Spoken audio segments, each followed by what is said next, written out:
Okay, everyone, we are live streaming on YouTube and it's 7:02.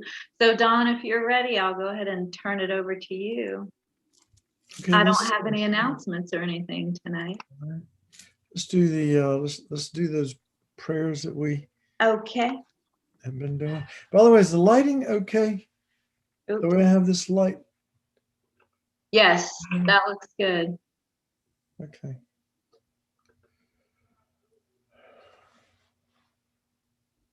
Is this what you want? Yeah. Okay. All right. So hello everyone. Let's see, we have a few Zoomers and maybe a few YouTubers. So welcome. Hope you had a good week and a good week of meditation. I actually had an idea, but it kind of died on the vine because it's always nice to meditate with other people. So I was going to work it out with Aaron, where at 6:30 or 6:45 we'd open up the Zoom, and anybody who wanted to come and meditate with me, or Aaron, we were going to swap off. We could all meditate together, but it didn't happen. Maybe in the future, we can use technology to be together when we're not together. So anyway, the before I just launch into these prayers, again, this is, these are traditional prayers, and I don't expect it to mean a lot to you, but just saying the words, we're planting seeds, and maybe, there'll come times in the future when maybe you will have an opportunity to study more deeply the meanings of these prayers. But it's just a way of grounding us, and it sort of, helps to set the motivation in a positive way instead of something neutral. And we'll talk a little bit more about motivation later on. But let's just start out by doing refuge and bodhicitta. Now, I can't hear everybody, so it's okay. You probably, if you want to turn your mute off and you want, it doesn't matter. But I'm just going to do it. And one of the things that I'm going to add that we don't usually do, but you can do, is visualize in the space in front of you at the level of your forehead and a body's length in front is this this throne with a lotus, a sun, and a moon seat. And on top of that is the Buddha, the fully enlightened being, the Buddha, like a hologram, completely made of light. And, he's got a begging bowl in his left hand, and his right hand is in the earth-touching mudra. And he's got his eyes are just slightly open, and he has a real sort of nice smile on his face, very contented smile. And so if we can imagine that as we're saying the prayers, and again, this may be more than you can bite off, but if you can imagine as you're saying the prayers that rainbow light and nectar come from the heart of the Buddha and enter your body, maybe through the crown of your head. We can make this visualization more complex, but I think this is just the easiest way to do it. Rainbow light and nectar come in as we say the prayers, and just completely fills our body with this pure energy. Okay, so we'll, traditionally when we do the prayers, we hold our hands together. So I'm going to do that. And we hold it at our heart also. I go for refuge until I'm enlightened to the Buddha, the Dharma, and the Supreme Assembly. By the merits I create through listening to the Dharma, may I become a Buddha to benefit all sentient beings. I go for refuge until I'm enlightened, to the Buddha, the Dharma, and the Supreme Assembly. By the merits I create through listening to the Dharma, may I become a Buddha to benefit all sentient beings. I go for refuge until I'm enlightened, to the Buddha, the Dharma, and the Supreme Assembly. By the merits I create through listening to the Dharma, may I become a Buddha to benefit all sentient beings. May all sentient beings have happiness and the causes of happiness. Remember, we said that's the definition of love. May all sentient beings be free from suffering and the causes of suffering, which is the definition of compassion.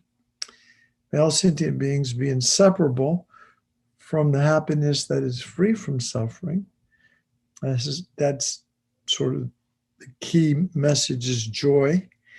And may all sentient beings abide in equanimity, free from attachment for friends and hatred for enemies. So, and that has to do with equanimous state of mind. So these are four measurable states of mind: love, compassion, joy, and equanimity.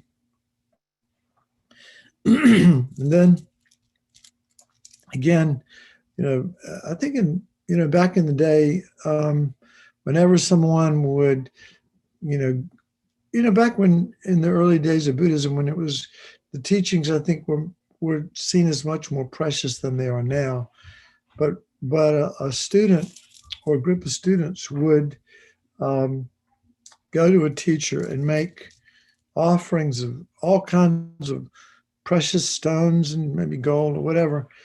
And it's sort of like the point of it is not that the teacher needed it, but it was the way of the student showing how committed they were to getting the teachings and practicing them. It was kind of a statement of their sincerity, is the fact that they would make these kinds of offerings.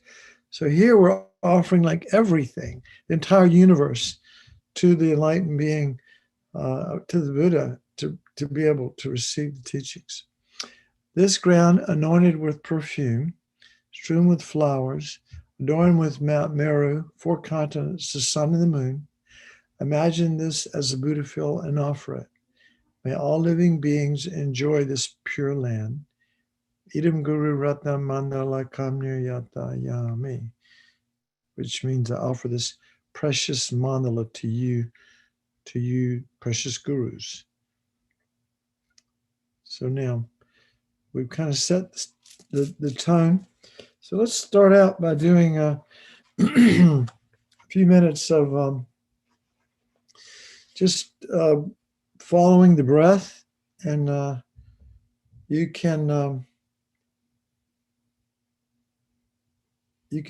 pick it any place you want to follow it. A lot of people choose the sensation at the tip of the nose, but it could be rising and falling of the chest or abdomen. But I want you to follow the breath. And last time we counted, like out and in was 1, out and in was 2. So if you find that helpful, you can do that. If you find that a distraction, then just do the breathing meditation. And when your mind is distracted, which inevitably it will be, and it could be, in the course of a 20-minute meditation, you might be distracted 200 times. Could be. You just keep coming back. You just keep coming back to the breath. So it's not a competition.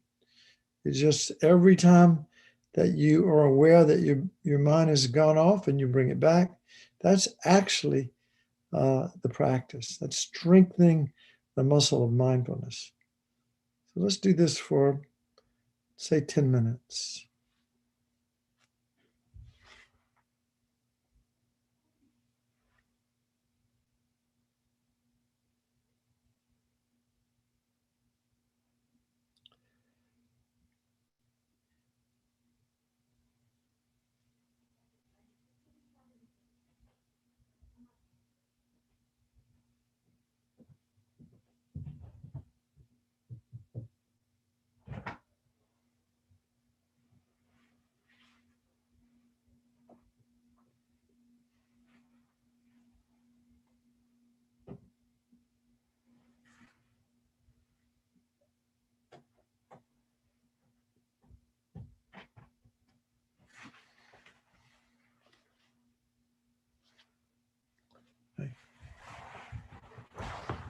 can sit on the bed if you want to.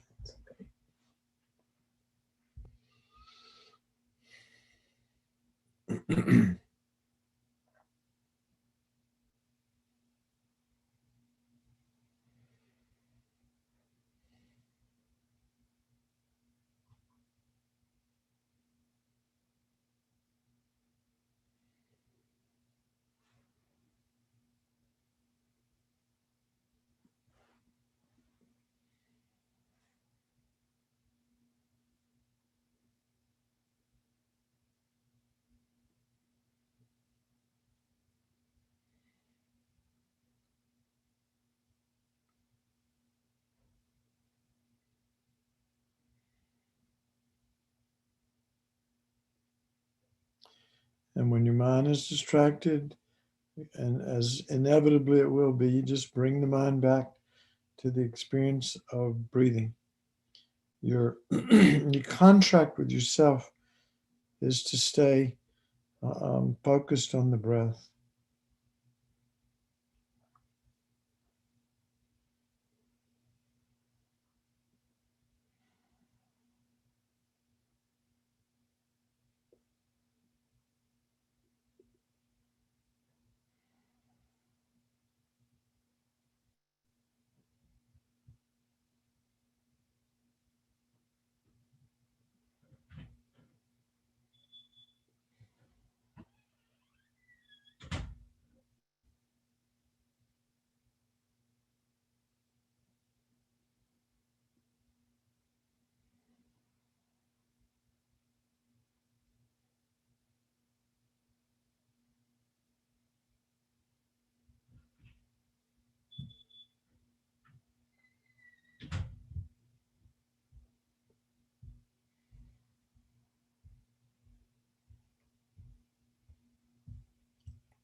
Remember, you may have to come back in the course of a 10-minute meditation. You may be distracted many, many times, and that is part of the practice.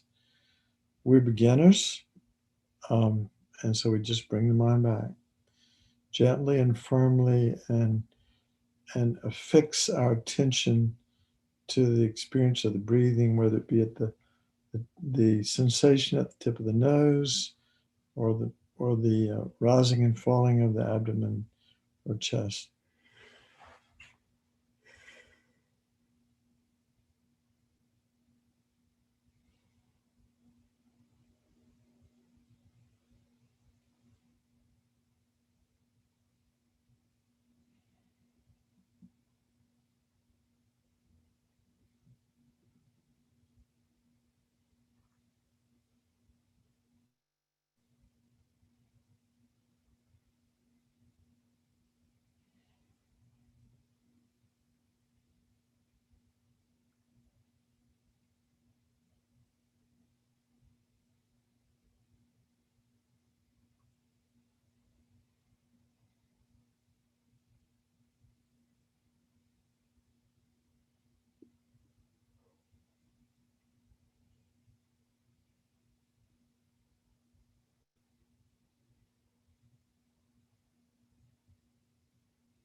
That's my timer.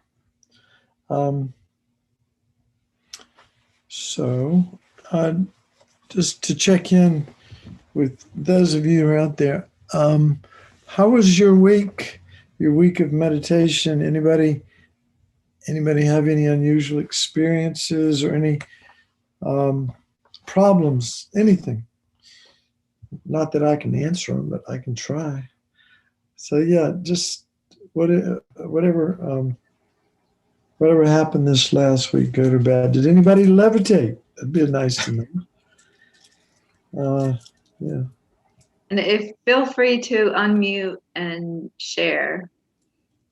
This is Joy. I really liked the Tibetan children guided meditations. I thought those were pretty wonderful. Yeah.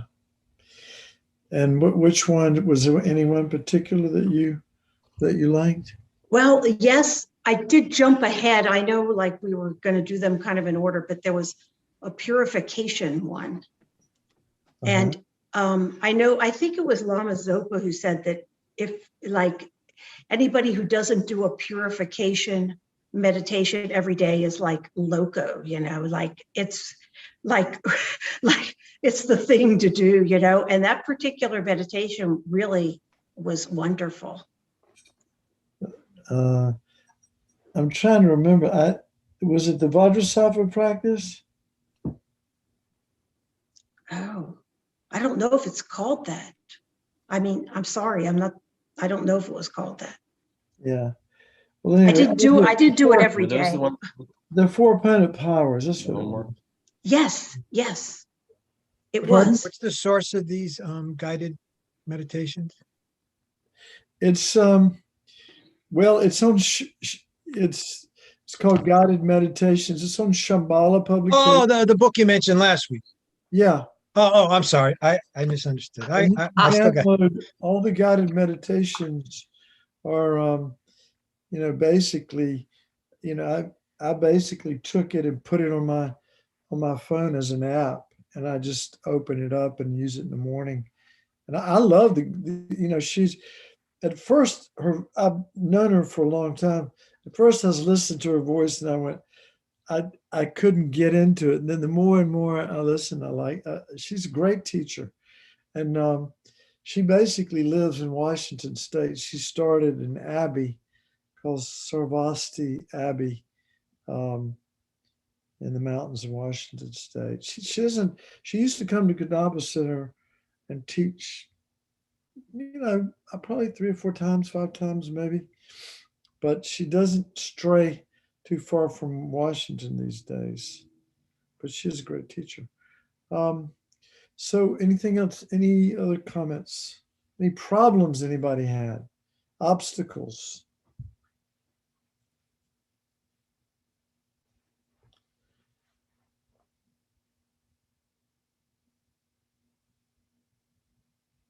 Don, No. sometimes I get distracted because I feel like I'm not breathing. And I get to the point where I'm like, oh, I don't feel like I'm breathing. And then I'm distracted by the thought of,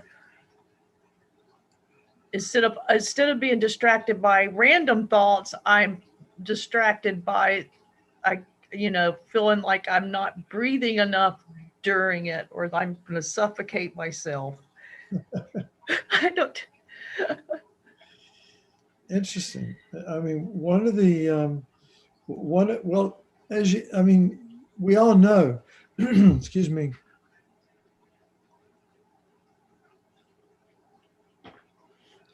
Like when we breathe really fast, like when we're excited, we tend to breathe faster, right? And when we're calm, our breathing tends to slow down. And in developing calm abiding, for example, there may be a time when your breath is so subtle that you lose it. You cannot perceive your breathing at all. It's like so subtle. And then you have to use a visualized object to focus on, because you can't perceive the breathing anymore. But that is not a rare experience. So, but that became a distraction for you. And it's, again, you just notice that and go back to the practice. And that's okay. It was interesting, though, that your breath got that subtle. Did you have any kind of physical experience along with it? Not really. Just the thought that, like, I just felt like I didn't have any breath. Mm-hmm. And so I guess I was not focusing on my object but anyway, I was just like, so that's nothing to worry about. No. Just try to go back to the object. The object isn't, I'm not gonna die from not breathing. No, not hopefully not. I guess it'll be depending on how much you not breathe. That's good. Any other pressing questions before we move on?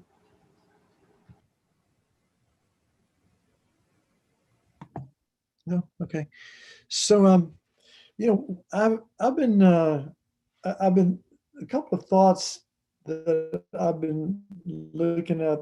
I want to know how many people actually did five.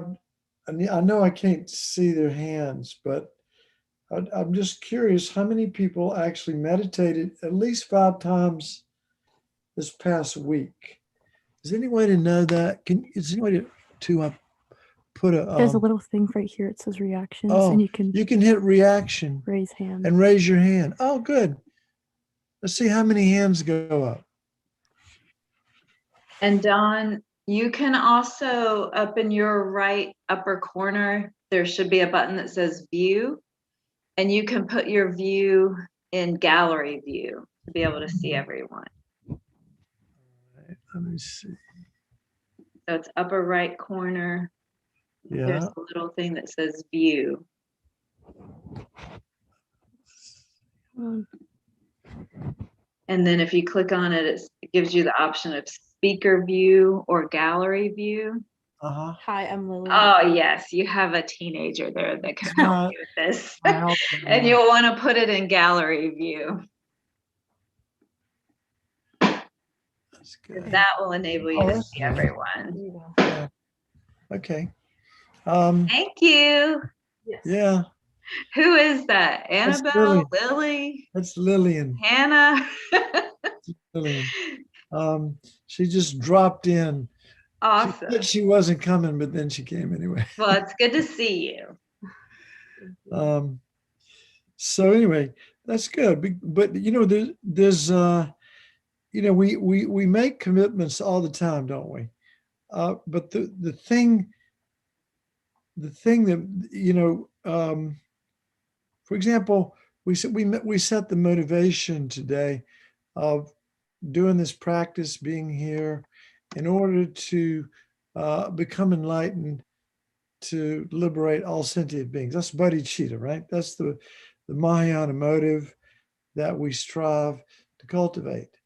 Now I'm going to say this right off the bat. That's hard. That doesn't get me out of bed in the morning. I don't think it gets many people out of bed in the morning. I think we need to drill down a little deeper than getting enlightened, which is something that I'm going to say most of us, I can't speak for everybody, but I think I can. I don't think any of us think we have that potential. So getting enlightened for all sentient beings and to guide them to enlightenment, does that really, that's the motivation. That is the Mahayana motivation. That's the motivation of a bodhisattva, a really advanced spiritual warrior. But that most of us are beginners. So we have to drill down a little deeper and come up with a motivation that works for us. And it has to be real. It has to be real for you. For example, right now, you may be dealing with family issues, or you may have problems at work, or you may have health issues that are difficult for you to accept, and so on. So I think it's really important for us in the beginning to be real about our motivation, and to think, what can we, this meditation practice, what do I really want to get out of it today, tomorrow, next week? Down the road, yeah, I would love to get enlightened. I would love to be able to guide all suffering sentient beings to supreme enlightenment. Wouldn't that be just great? But right now, sometimes, to really get it together, I think we need to make it real for us. If you have family problems, if you have issues with health or work or whatever it is that is on your mind, that can be part of your motivation too. It should be really maybe the focus. I got this magazine some years ago. It's actually Scientific American, And this one goes back to 2014. Okay. And if I don't know if you can still, I mean, you might be able to find it. You probably can get it. It's online, but there's a nice section in here on meditation, and some of the claims. And I'm not going to read too much, but just a little bit. Got to watch my time here. But it says, for example, compassion's a big deal in Tibetan Buddhism. It's like the big deal. So to generate a compassionate state, I'm just reading directly from the article, may sometimes entail the meditative feeling what another person is feeling, but having one's emotions resonate empathetically with the feelings of another person does not by itself suffice to yield a compassionate mindset. In other words, empathizing with others doesn't necessarily cause compassion to arise. The meditation must also be driven by an unselfish desire to help someone who's suffering. This form of meditation on love and compassion has proved to be more than just a spiritual exercise. It has shown potential to benefit healthcare workers, teachers, and others who run the risk of emotional burnout linked to the distress experienced from a deeply empathetic reaction to another person's plight. And it goes on to say, the meditator begins, and this is, we'll do this in just a minute, but the meditator begins by focusing on an unconditional feeling of benevolence or love for others, accompanied by the silent repetition of a phrase conveying intent, such as, may all beings find happiness and the causes of happiness. Remember, we said that's love, and be free of suffering and the causes of suffering. So again, may all beings, and we could do this just right now for 2 minutes. We're going to do a 2-minute meditation, and we're going to say silently to ourselves, may all beings find happiness and the causes of happiness, and be free of suffering and the causes of suffering.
So one of the thoughts when I think about this particular meditation that they're describing, it's like when we talk about developing compassion in Buddhism, you have to start out with an equanimous mind. You can't, maybe when you say all beings, that may not evoke anything in your heart, because it sounds so, it doesn't, it's hard to wrap our mind around all beings. We don't know all beings, but we can, usually when we do a practice like this, and there's one, this is sort of like Tong Lin, or which is taking and well, actually giving and taking, where you give love and you take suffering. You imagine mentally doing that. It works. I think usually we try to start out with ourselves. We start out with imagining ourselves, may I have happiness and the causes of happiness. And may I be free of suffering and the causes of suffering. Again, silently. You can, and we're talking about your future. May in the future, because the past is gone, right? Can't change that. But in your future, may I have happiness and the causes of happiness. And may I be free of suffering and the causes of suffering. And then you can expand that to somebody else, somebody in your family that you, or some loved one, and you think of them. Because again, if you don't care about somebody, if you don't love them or feel some strong emotion, their suffering could actually make you happy if you hate them, right? So you have, for compassion to arise, there has to be more than just a casual acquaintance. It has to be a genuine feeling of affection. So again, think of somebody in your family or somebody loved one, and think, may they have happiness and the causes of happiness, and be free of suffering and the causes of suffering. And you might even think about what suffering and they might be experiencing now, or what they want and need. And you can imagine offering that to them when you wish them happiness and the causes of happiness. So let's do that for a minute. This is where we're focusing on a loved one.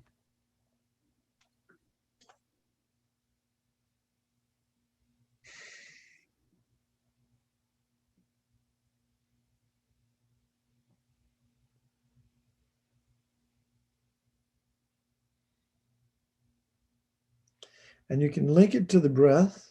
So as you breathe out, you're breathing out happiness and the causes of happiness. And as you're breathing in their suffering and the causes of suffering. But it's not going to make you sick. Not going to make you sick.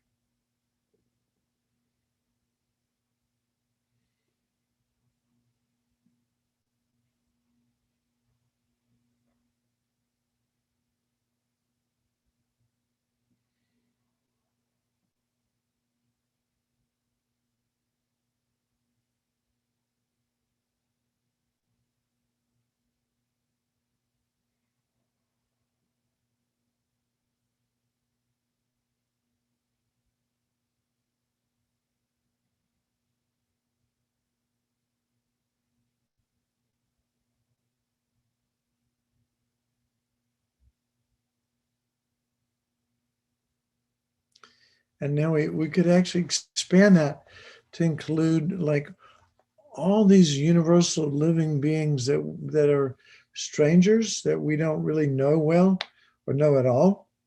But one thing we do know about them that very intimate is that they all want to be happy. They don't want to suffer.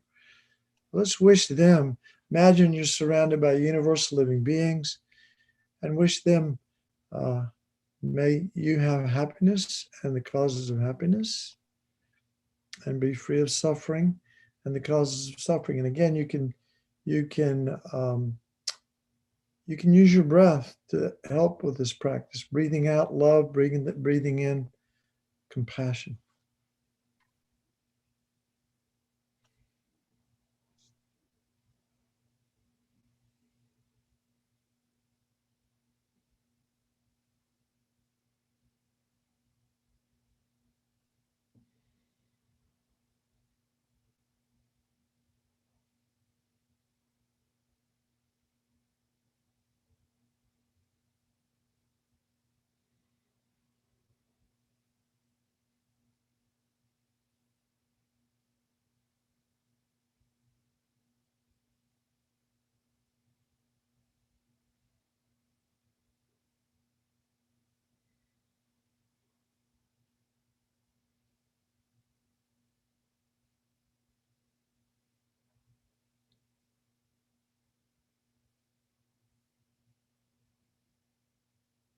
Okay, now just relax your tension.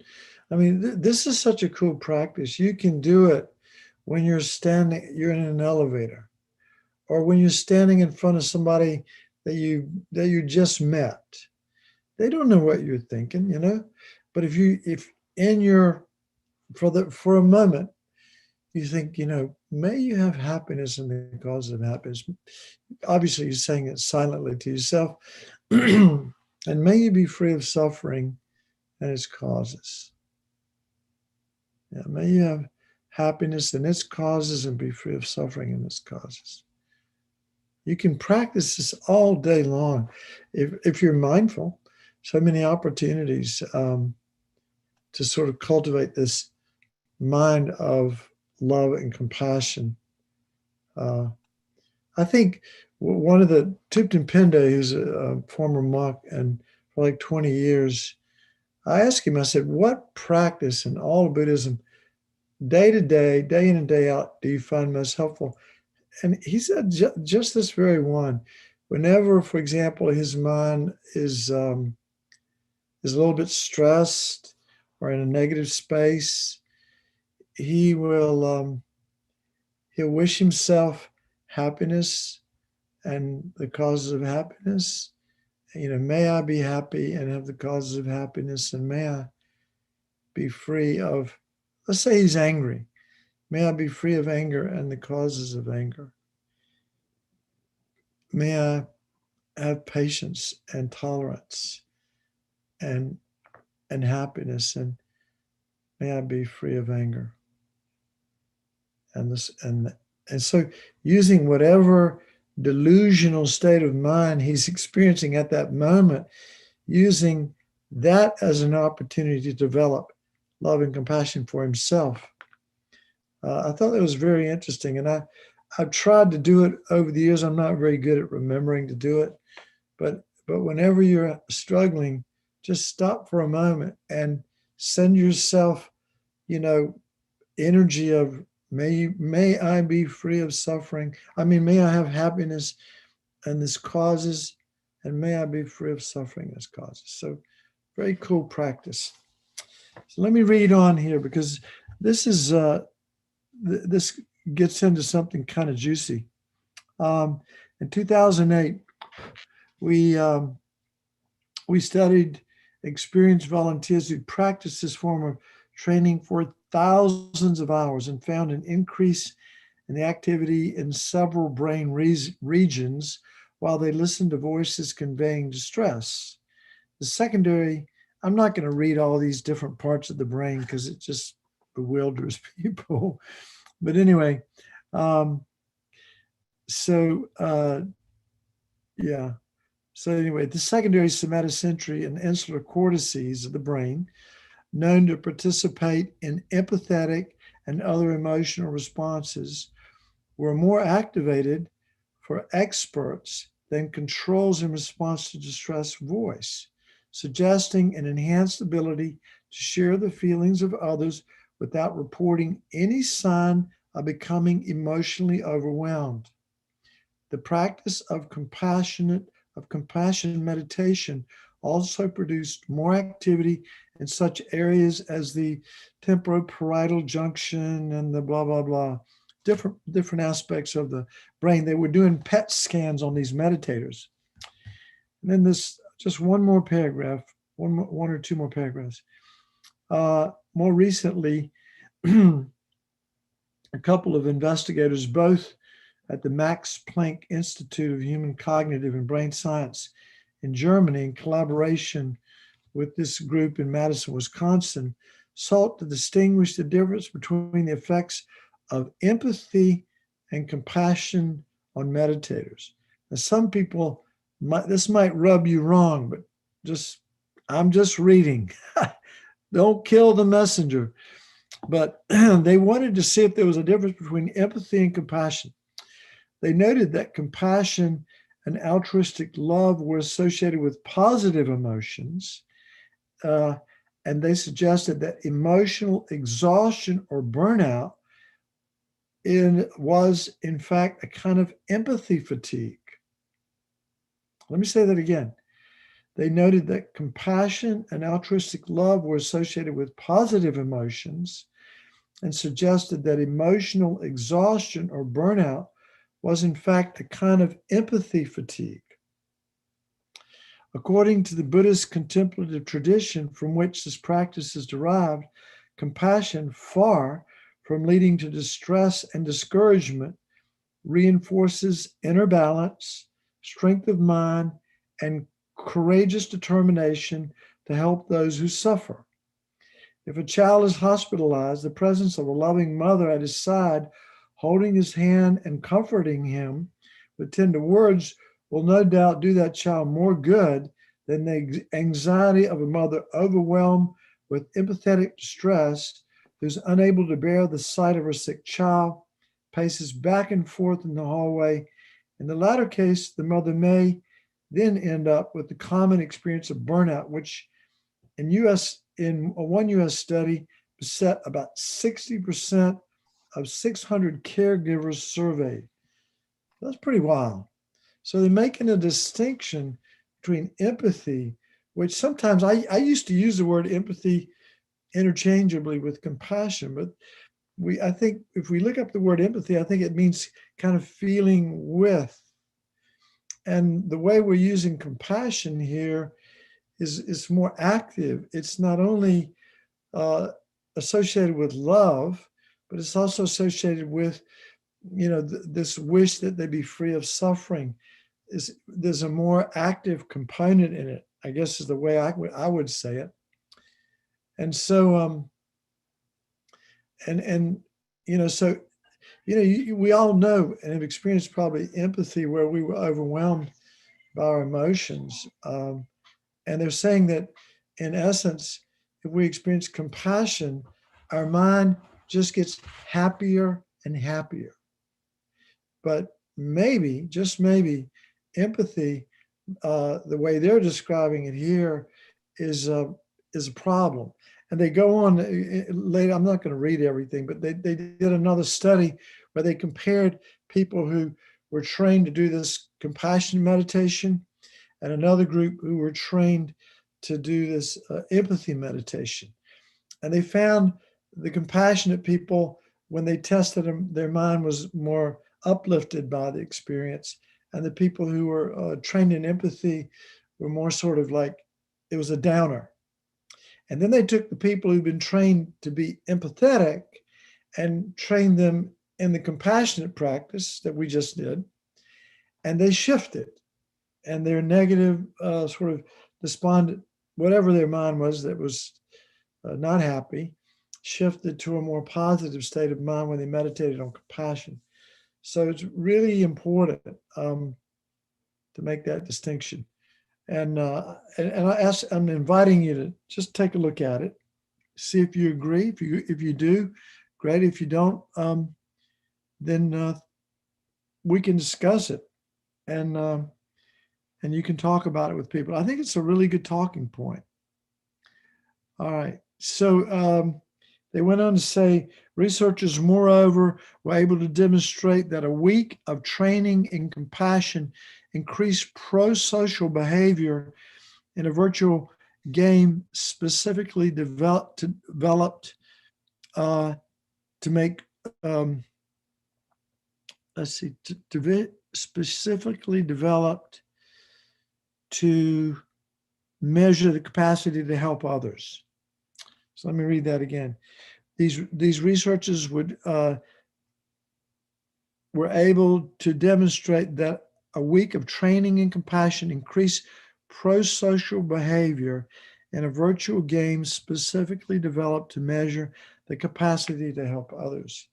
And then the articles go on to talk about how, meditators that have been doing it for a while, even the cortex, the cerebral cortex is thicker in controls older people, older individuals who might, if you do CAT scans or MRIs in older people, you'll start noticing that the cerebral cortex shrinks.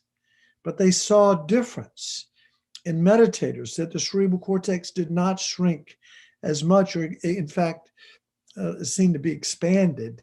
So there's they're making some claims, some suggestions that there's an association with meditation on compassion, for example, and maybe a delay in our dementia, or at least our cognitive decline.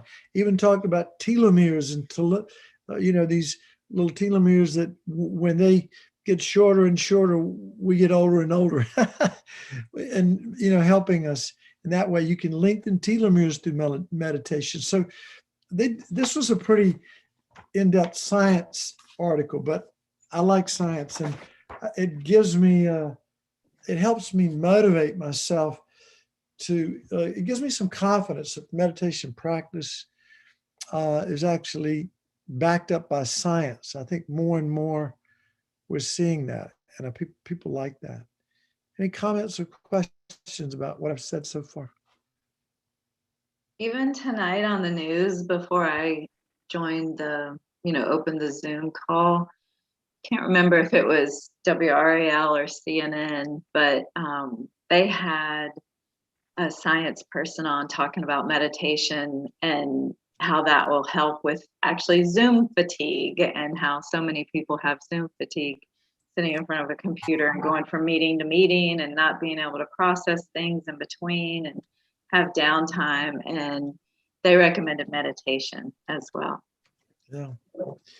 And the kind of meditation that we're doing, this single pointed, the kind of meditation that Thupten Chodron was guiding us through is what what she calls checking meditation. The Dalai Lama called it, I think he called it analytical meditation, contemplative meditation, different words like that. But it is a kind of thinking. You're thinking about things in a different way. You're trying to go a little bit deeper into a subject and to get to the essence of it. And that's different than what we did when we were following the breath, isn't it? That particular practice of single pointed concentration, of being able to focus the mind on one thing. And that's not unique to Buddhism, as I mentioned last time. Hinduism, other forms of other meditative traditions all have, this practice of developing, of focusing the mind on one object and keeping it there. And to quote a friend of mine, George Dreyfus, who was a monk at one time, he's a professor at Williams College in I think it's college in Western Massachusetts. He said he was talking about this practice of single pointed concentration and how it has such a healing effect on the mind, has a calming and a healing effect on the mind. You can imagine how much of our days are spent just completely distracted and not even knowing that we're distracted. So this is a useful practice. And in Buddhism, we need both. We need both this concentration practice, and we need to be able to do the analytical practice, because eventually we need to be able to conjoin these two practices when we're analyzing reality, the deeper levels of reality. I have an ant on my computer. I'm trying to save him. Anyway. A lucky ant. So, Gary, I see that you're unmuted. Did you have a question or want to say anything? No, I think it was from my last comment. Oh, okay. Sorry. Am I making breathing noises? No. I just happened to see that you were unmuted, and I thought, oh, maybe Gary has something. No, that was for my question before. Okay. Yeah, And Sue, what about you? I just wanted to say that I was recently reading about a new book about brain. And one thing that the article mentioned is that when you do something with intention, the brain lights up, apparently. Your brain really likes intentionality.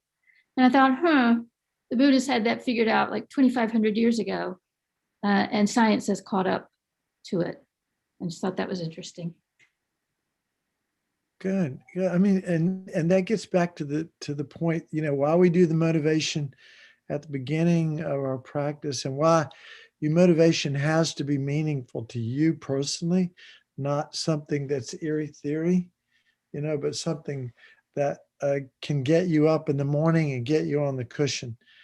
Like I said, most people, the idea of getting enlightened for the sake of all sentient beings, not going to get you up. But if you're stressed out a lot of the time and have issues with anxiety, depression, or have, just worry, and we're all worried about our health and our family and stuff like that, that's a good enough reason to go meditate, to train our mind to be calm and peaceful. I want to go over a subject, and I'm not going to take a lot of time on it, but it's called the Four Noble Truths. And that's one of the meditations that I'm pretty sure I mentioned to Linda that we want to do next time. Yeah, the Four Noble Truths is B6. But Don, so, before you delve into that, we do have a question. okay. And it ties back to the sympathy and empathy. Do you want to try to tackle that now or wait? Let's tell you what, let's wait on that. Okay. By the way, this is another point that's sometimes useful. You may be doing, again, in the beginning, our ability to stay focused is not much, is it? I mean, we don't need to sit for an hour. We won't get much accomplished, but sitting for shorter periods of time, like 10 minutes or 20 minutes, and really, giving our mind laser-like attention, much more beneficial to try to do it that way. All right. So I'm sorry, the question again, Linda. Well, do you want to tackle it now, or do you want to move on to what you were? I think I want to do the Four Noble Truths. Okay. All right. And then we can come back. But I know what I was going to say too. When you're meditating and you have this great idea, and you just it's like you can't get it out of your mind, write it down. Keep a notebook and a piece of paper next to you. Write it down, and you can let it go. It's almost like journaling, but just write a note. If you come up with some brilliant idea and you're afraid you're going to forget it, write it down, then come back and do your breathing, your mindfulness practice, so your guided meditation practice like that. All right. So the Four Noble Truths, this is really, again, gets back to having faith. And the word faith in Buddhism gets kind of a bad rap, but it's the first thing that the Buddha ever taught when he got enlightened in Bodh Gaya, and he walked to Sarnath, which is not too far from Varanasi in India, and he taught his first group of disciples.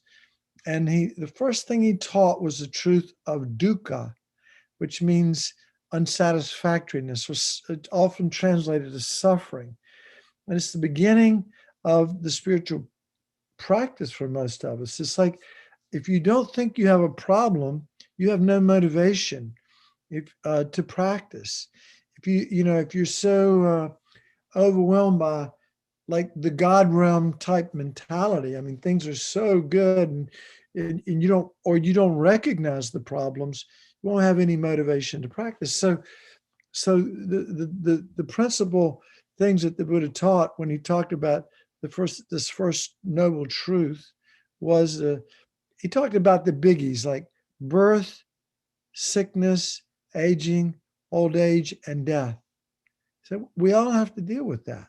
So he said we're all, he basically said we're all suffering, whether we like it or whether we recognize it or not. We're all suffering. And there were three kinds of suffering that he talked about. There was obvious suffering, like depression, anxiety, broken bones, illnesses, things that anybody would recognize as suffering. Then there was the second kind of suffering was called the suffering of change, and more difficult to recognize. And it's like, for example, if you get too hot and it's a warm day outside, and your air conditioning's too cold, you get uncomfortable, right? So you go outside, get out in the sun and you go, oh gosh, it feels so great out here. And then after you're there for about 10 or 15 minutes in the sun, then you start getting uncomfortable. It's this gradual process, gradually you get more and more and more uncomfortable until you go, this is not, I'm not having fun. It's too hot. Then you go back inside. It's like that.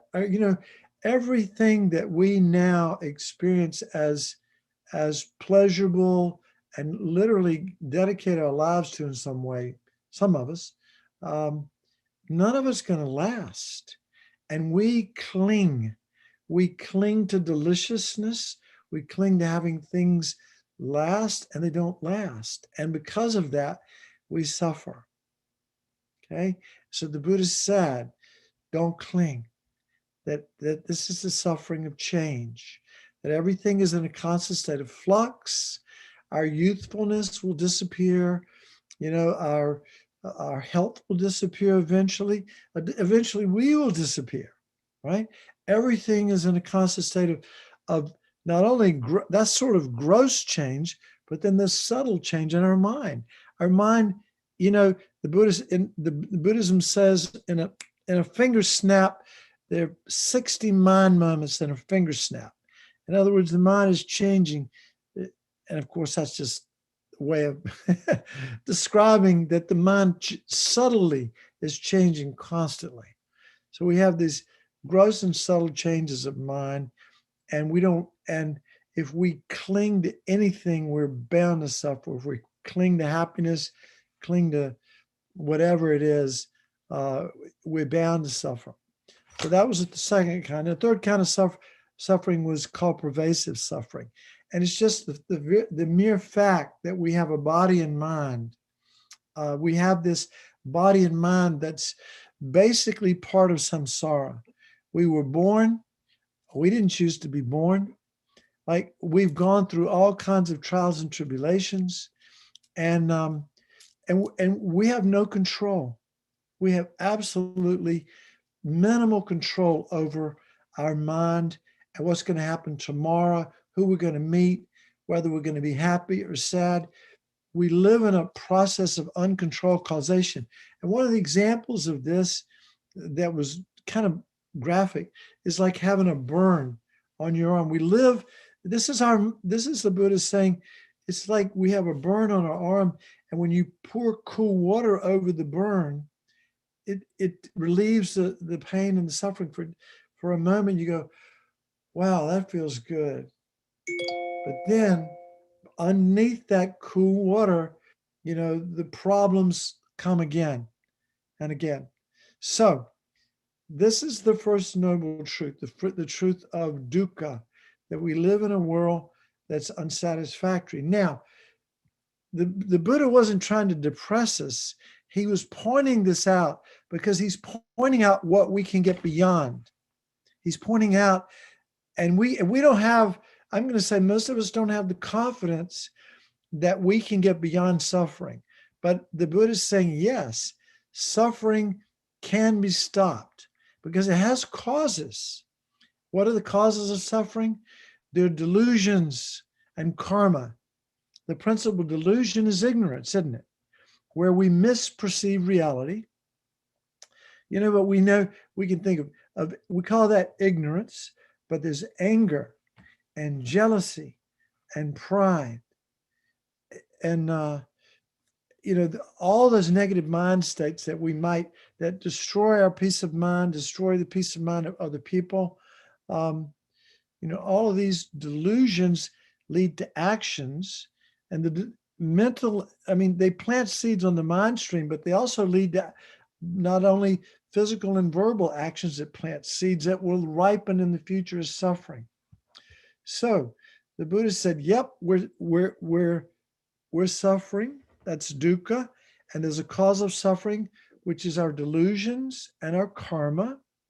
And then he claimed, and again, this is the Buddhist claim, that it's possible to cure this disease called dukkha by eliminating ignorance. Ignorance is like the taproot. Ignorance is misperceiving ourselves, misperceiving reality.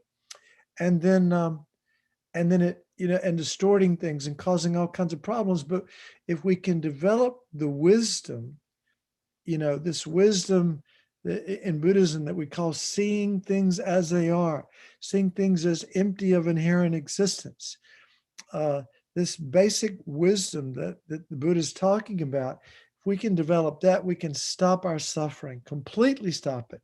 And there's no other religious tradition that I'm aware of that claims that you can, in this lifetime, stop all of your suffering and find not only peace, but bliss, like joy and bliss and happiness beyond anything we could ever imagine. That's the claim of Buddhism. And then the fourth truth was the path.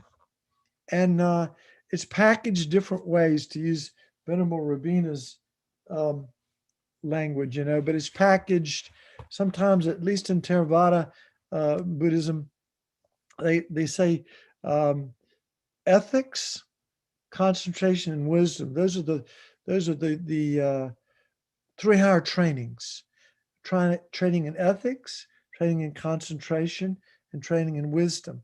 And the point of ethics is, if we cannot live an ethical lifestyle, first of all, that's the beginning of mindfulness, is setting some limits on our behavior. And then when we go astray, we bring our mind back. We try to protect ourselves by living an ethical life, because if we're going around constantly full of regret, there's no way when we try to sit and meditate to develop any peace, any sort of real concentration practice. So again, three higher trainings are ethics and concentration.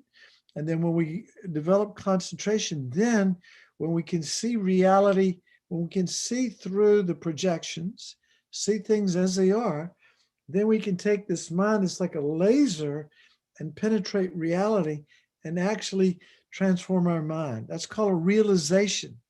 So we have to have both concentration and wisdom to develop kinds of important realizations that will lead to this cessation of suffering called nirvana. So again, Four Noble Truths. First one is dukkha, or suffering, that all beings are experiencing that, whether they are aware of it or not. We all experience it. But because we're literally magnets for problems. Like I said, the most difficult one to see was the third one, that we are constant magnets for problems. The second truth was the cause. The third was that the claim that our suffering can be stopped, basically by developing wisdom. And then the fourth truth was the path to cessation. So again, the three higher trainings: ethics, concentration, and wisdom. In Mahayana Buddhism, a lot of times the Lam Rim basically is the path. But also we talk about renunciation, bodhicitta, and the correct view of emptiness or wisdom. So renunciation is this determination to be free of suffering. Bodhicitta is this universal compassion, wishing all beings to be happy and to take responsibility for guiding them to that. And then wisdom is what's necessary to be able to do that, to develop the wisdom of emptiness. But those are different ways to talk about the path. So let's just take a couple of minutes and review this. There's a meditation that children's doing, but just start out by sitting up straight, and we'll do maybe a 5-minute meditation on each on the Four Noble Truths. We won't go on too long.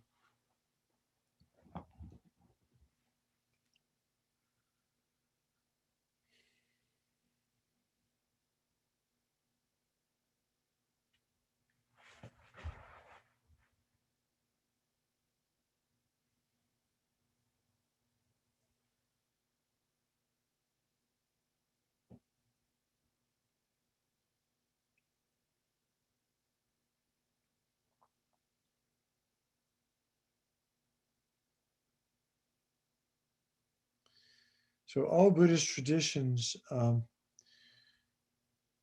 all Buddhist traditions teach these Four Noble Truths, these four truths that are realized by what they call Arya beings, beings that have seen reality directly. And the first one is the truth of dukkha, that unsatisfactoriness is normal. It is normal. It is normal to have problems.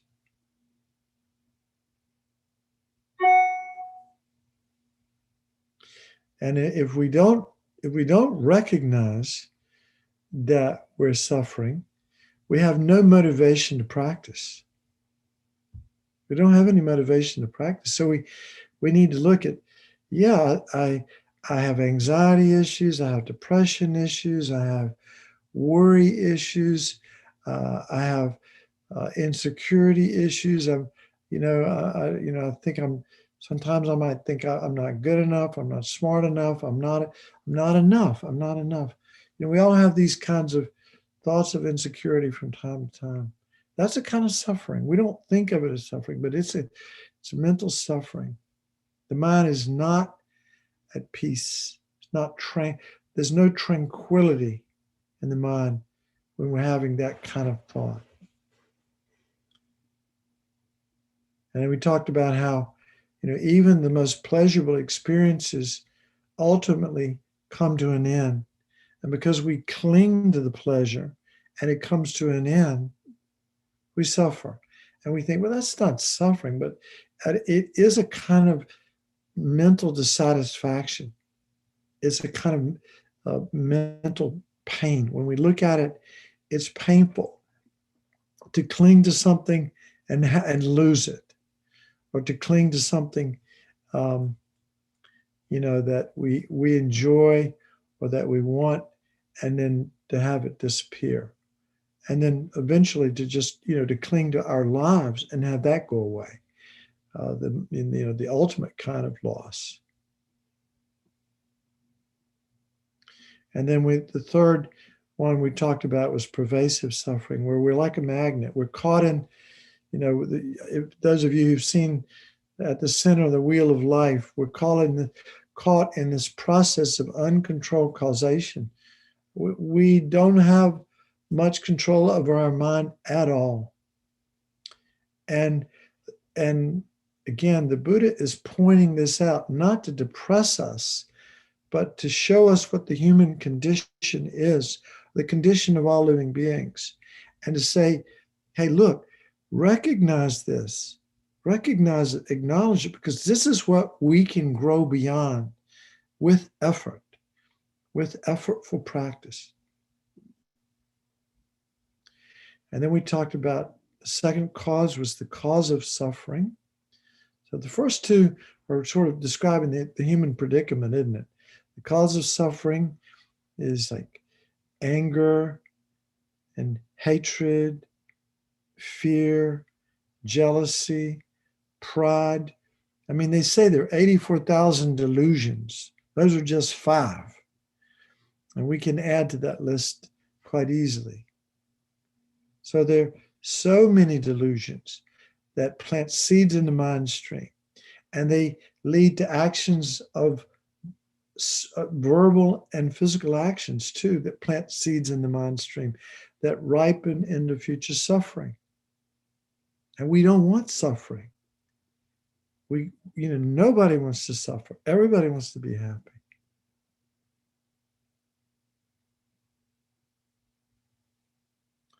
So, here's where, again, some faith in the Buddha and his teachings is necessary just to go to the next step, which is this claim that we can stop our suffering.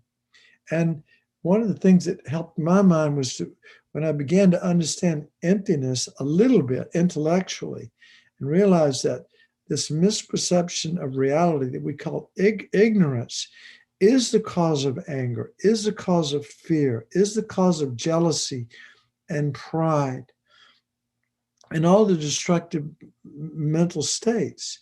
So if we can cut the tap root of ignorance, if we can cut that tap root through our practices, we can stop suffering altogether. And that's called nirvana. Nirvana means complete cessation of suffering. Complete cessation of suffering. Imagine what that might be like. Just imagine what that might be like.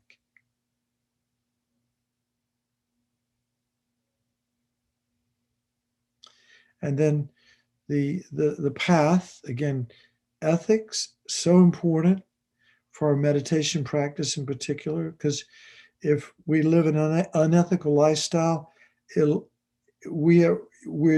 meditation practice is doomed. We'll never be able to get deeply into any subject because we'll always be distracted by our regrets. So ethics, concentration, and wisdom. And then again, we talked about the way we package it in Buddhism, as the renunciation and bodhicitta and the wisdom of emptiness. And the Lam Rim, which is these meditations that the Tibetan Chodron is guiding you through, that is the Lam Rim. That is the path. She's guiding you through every basic meditation on the path. And that's what Buddha Dharma is all about. Is to be able to do those practices and see a shift in our mind in a positive direction. And when we can do that, when we can move our mind in a positive direction, then we can begin to help others. In the beginning, maybe baby steps, but with time, more and more able to benefit others. And then eventually, possibly becoming a Buddha, eliminating all of our faults and developing all of our good qualities, fully develop compassion, fully develop wisdom, fully develop power, and fully develop skillful means, which means knowing exactly what to do in any given situation to help somebody. So that's what it means to be a fully enlightened being. And it's something that we probably don't think we had the potential to do, but the Buddha's claim is that we all have Buddha nature, and we all know we have a little bit of compassion, a little bit of wisdom, a little bit of power, and a little bit of skillful means, and they can be developed, they can be enhanced, they can be grown. And that's and that's that's good enough for us at this point. If we don't have full faith in our potential, we can start out with just a little bit of faith in what we know to be true.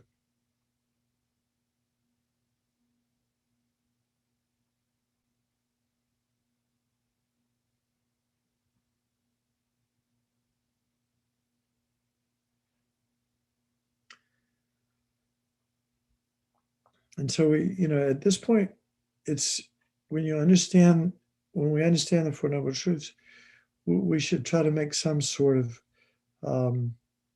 commitment to ourselves to study these teachings, to check it out for ourselves, to see if they're valid, and then if they are, to begin to put them into practice. Just slowly. We don't have to, you don't want to burn out. It's really good. Lama Yeshe used to say, slowly. Just take it easy, dear. He knew we, as Westerners, we like quick results. We want it now. He said, just take it easy. Just practice a little bit. Moderate effort over time seems to be the best way to go.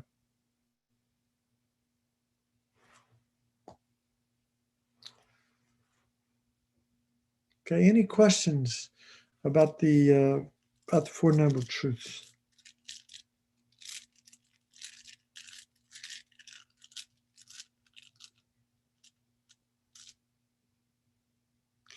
One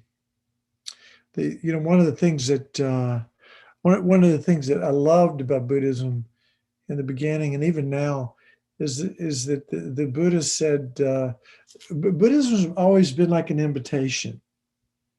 So it's very unusual to find somebody who's a big proselytizer of Buddhism. But it's like the Buddha was, he was like, come and see for yourself. Come check it out for yourself. See if it works. Look at your life through the lenses of the Buddha Dharma. See if the teachings are valid from your experience. And if they are, then put them into practice. So simple. Just check it out. But he said, check it out like somebody who's assaying gold would, they would cut it into little pieces and pour acid on it in all different ways to make sure it really is gold.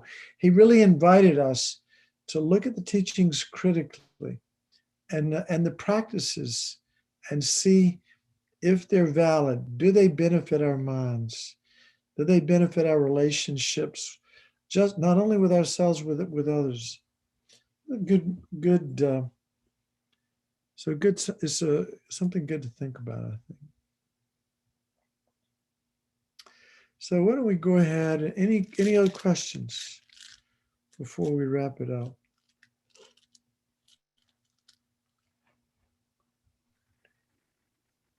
Feel free to unmute and ask if you have a question.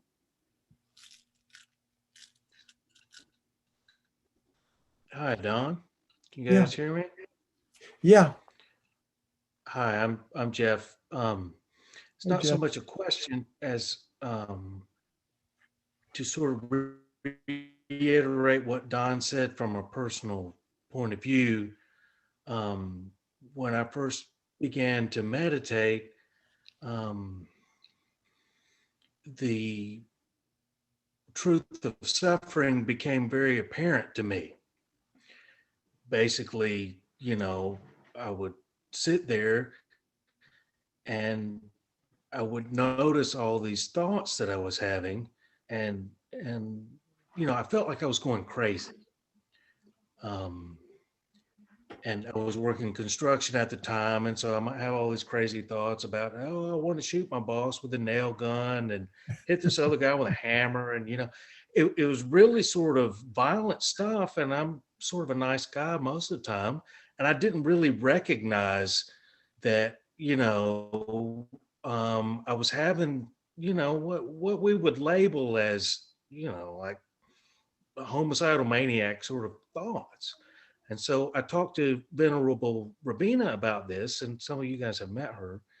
And I said, Venerable, I did what you asked. I sit still and I close my eyes and I just pay attention to what's going on inside. And there's all these crazy things. And she just laughed at me, of course. And she said, Jeff, you're not going crazy. All of those thoughts were already there, and all of these sort of things were already happening. You just weren't aware of them. And so you just sort of turned up the volume on them when you closed your eyes and decided to sit.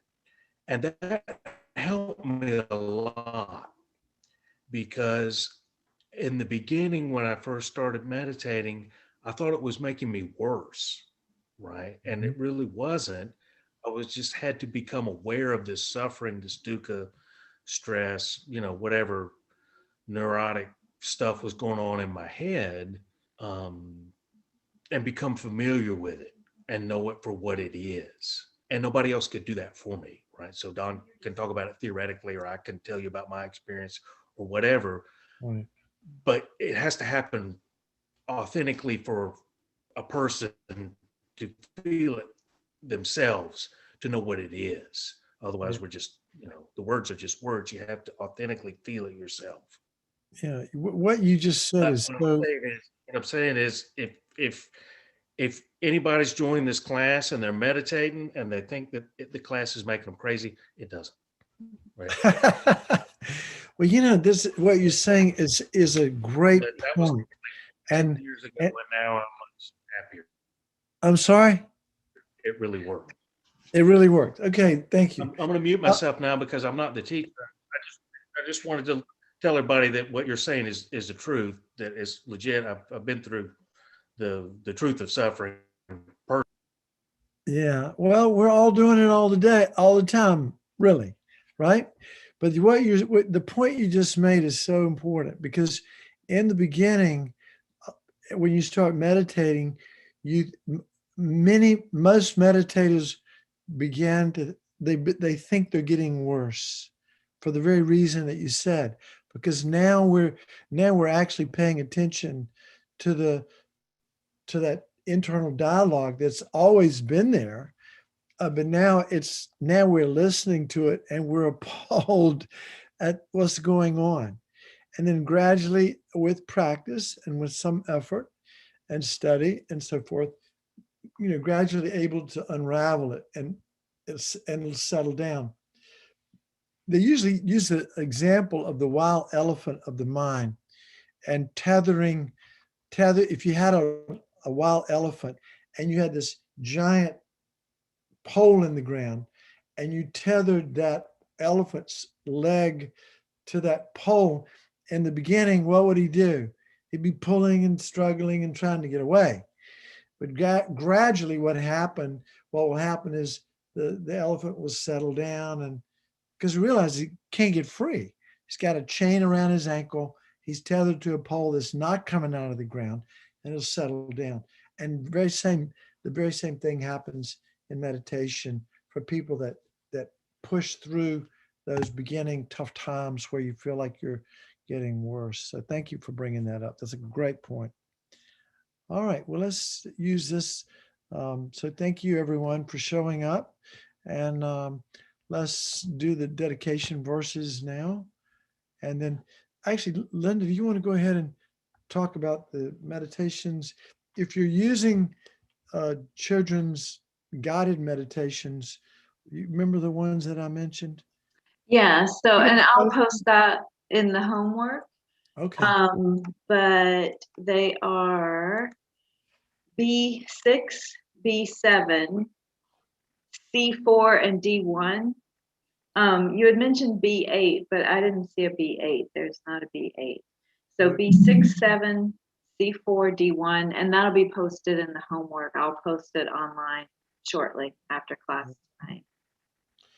Yep. So let's do the dedication verses. And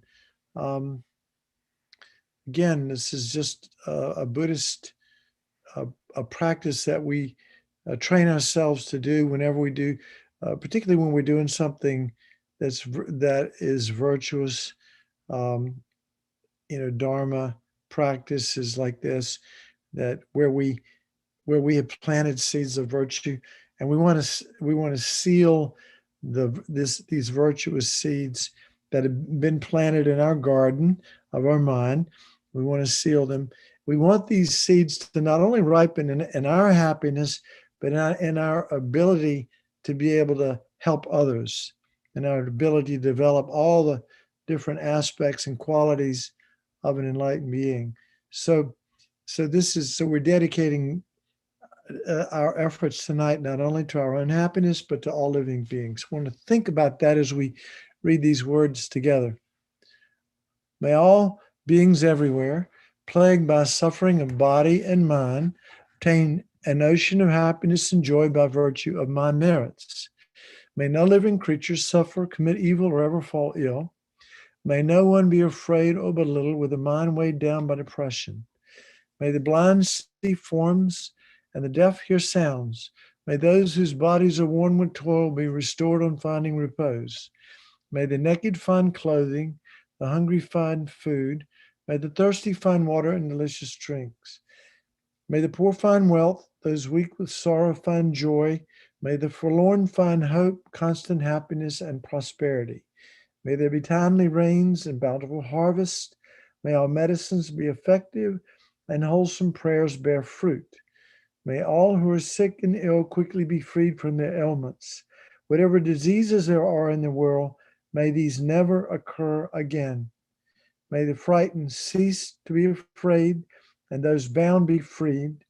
May the powerless find power, and may people think of benefiting each other. For as long as space remains, for as long as sentient beings remain, until then may I too remain to dispel the miseries of the world. So have a great week, everybody, and we'll see you next Monday. Thank you. You. Thank you very Okay, much. welcome. Thanks, Dawn. Bye. Thank you. Thanks, Linda. Thank you, Dawn. Bye. Thank you. Dawn, Thank you, thank you, Linda. Linda. Bye. Sharing, Jeff. Have a good week. You too. I'm checking out here. Thanks very much, Don. You're Have a good welcome. week. You too. Thank you. Thank you, Linda. Thank you.